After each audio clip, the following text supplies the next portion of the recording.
राधे राधे। आप सभी को चलिए आज की कहानी शुरू करते हैं। आज की कहानी के अनुसार एक प्रचलित कथा के अनुसार पुराने समय में एक किसान की फसल बार बार खराब हो रही थी। कभी तेज बारिश की वजह से और कभी तेज धूप की वजह से, कभी ठंड की वजह से उसकी फसल पनप नहीं पा रही थी। एक दिन इससे दुखी होकर किसान भगवान पर नाराज हो गया। वह भगवान को लगातार कोस रहा था। तभी वहाँ भगवान प्रकट हो गए। किसान ने भगवान से कहा कि भगवान, आपको खेती की बिल्कुल भी जानकारी नहीं है।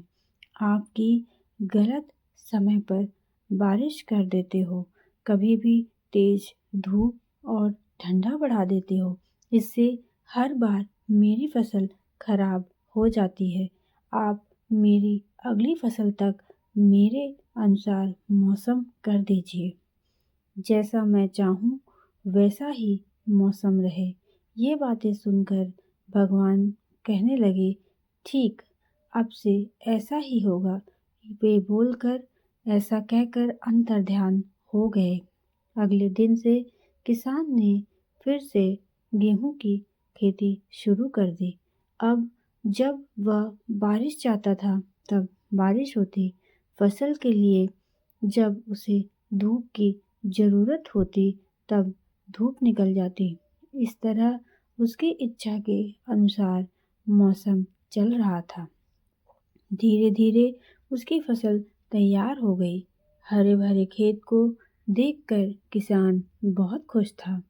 जब फसल कटाई का समय आया तो उसने देखा कि फसल की बालियों में गेहूं थे ही नहीं, सब की सब खोखली बालियां थीं।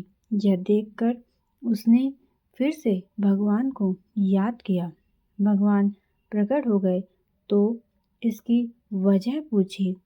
तब भगवान ने कहा कि तुम्हारी फसल ने बिल्कुल भी संघर्ष नहीं किया है, इस वजह से ये खोखली हो गई है। जब फसलें तेज बारिश में, तेज हवा में खुद को बचाए रखने का संघर्ष करती हैं, तेज धूप से लड़ती हैं, तभी उसमें दाने बनने की प्रक्रिया शुरू होती है।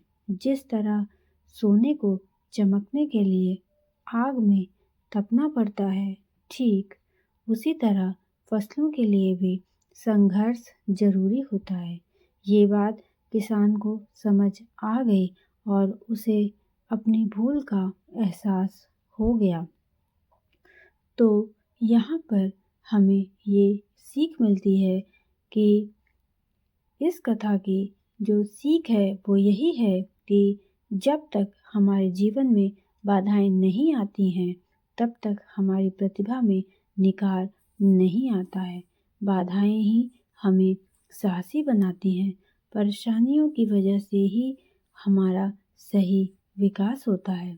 तो हमारी कहानी यहीं पर समाप्त होती है और मैं आशा करती हूँ आपको ये कहानी पसंद आई होगी। अगर आपको ये कहानी अच्छी लगी है तो हमारे चैनल को like, share, subscribe and comment जरूर कीजिएगा कि आपकी कहानी कैसी लगी। तब तक के लिए आप सभी को दिल से बहुत बहुत धन्यवाद।